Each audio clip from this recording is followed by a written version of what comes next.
I'm Annette Pasternak, the Stop Skin Picking Coach. Today in our body parts series, we're focusing on finger picking.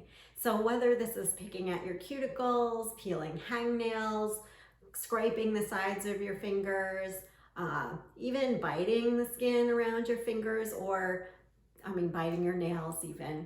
This should help all of those things. I'm gonna give you a bunch of strategies. Putting some of these in place, you can greatly reduce your behaviors. I help people stop skin picking and related behaviors, and you can find all my info in the notes below, as well as any products I discuss in this video. So first of all, one of the biggest triggers for picking at skin is dry skin. So mostly it's like the dry skin, the rough skin, you're feeling for things to smooth out. So, taking a step back, it really helps to keep your skin protected so it doesn't get dry. And then of course to moisturize when it is dry. So as far as protection, make sure you're wearing gloves when you wash the dishes or clean the house. That can go a long way because those soaps, detergents are very, very drying.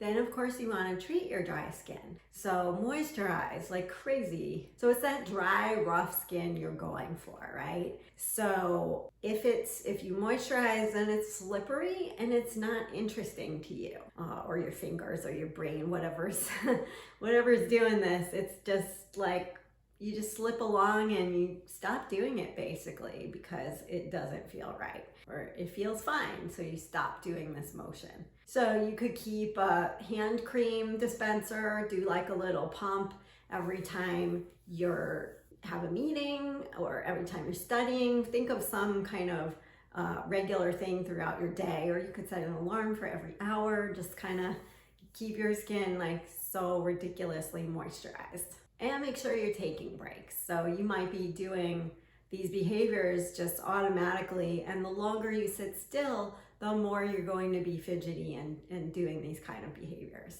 So take breaks, walk around, use the bathroom, drink some water, have a snack, whatever you need to do, but take a little walk, do some exercises. That should help as well. You can use also a cuticle cream or a cuticle oil. I like this Burt's Bees lemon cream.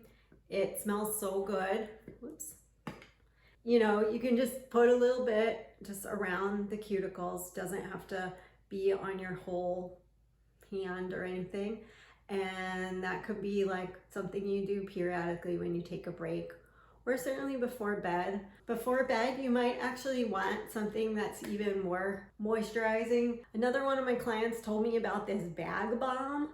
This is a lanolin-based thing that has been around since 1899.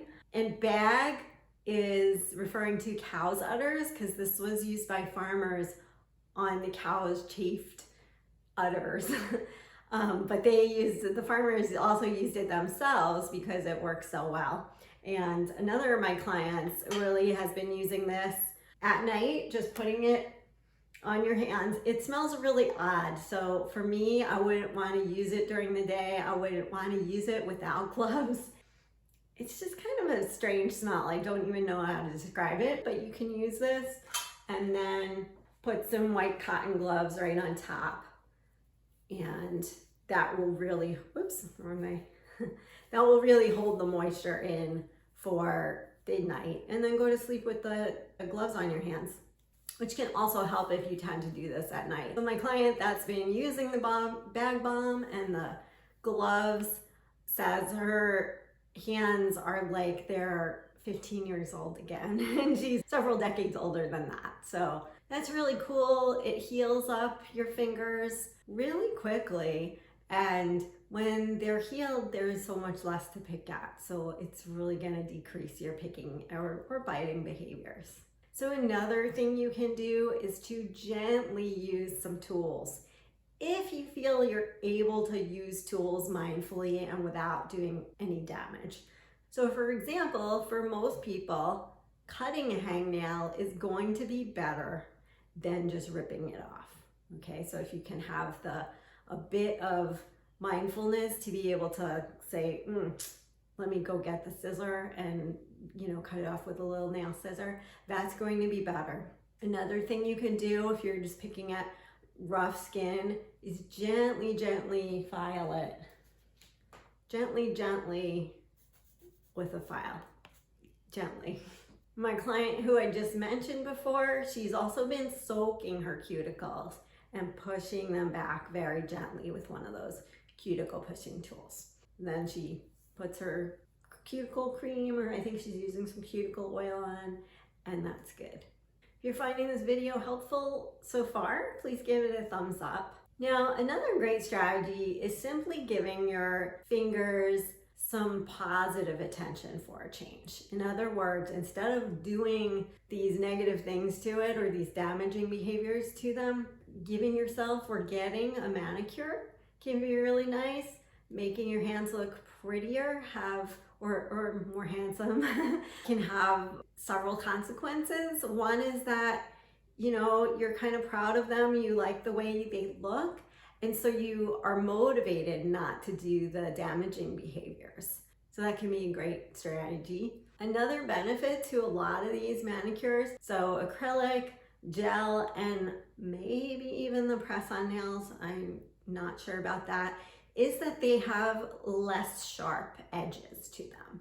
So your nail will be blunter, they're thicker, and so you won't be able to do as much damage with whatever you're doing. Now, another strategy similar to the gloves is to just keep your fingers covered, quite simply, and then you won't be able to do those behaviors. So, I mean, if you just do it on your thumbs, you're lucky because you just have to cover your thumbs.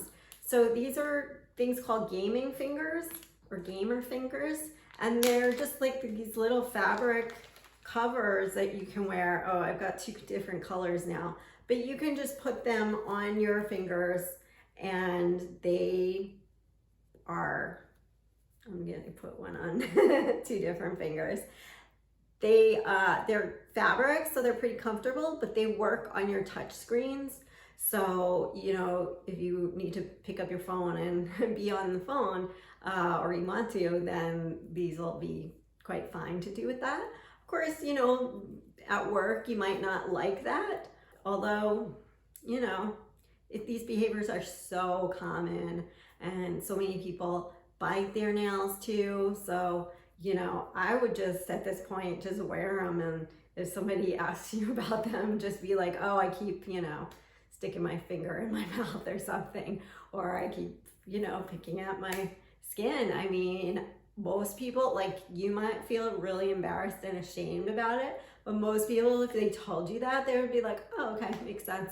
Like, it's not a big deal to them, and they very possibly might be doing the same thing or something very similar. Now, I did hear from an 80-year-old viewer who mentioned that he was wearing just the little latex finger cuts, and they're so uncomfortable he took them off after 20 minutes. But he realized that after 20 minutes, when he took them off, he was so much more aware that he didn't pick anyway after that. And he did it again the next day, and it worked again. And so he really feels like he's on his way to just being free of these behaviors. Because for him, it was a total, like, just being absent-minded.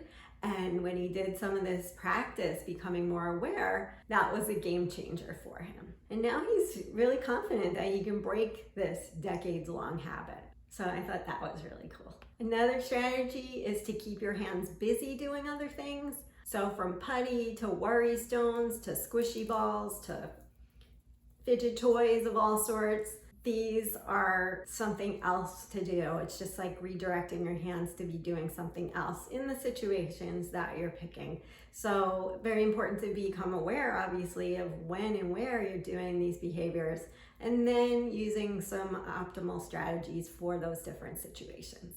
I'll also link a great video here of an artist who uses quick sketching just to prevent herself from picking her fingers. And that's actually a really interesting video, so I would definitely check that out. Okay, so which strategies are you going to implement right away?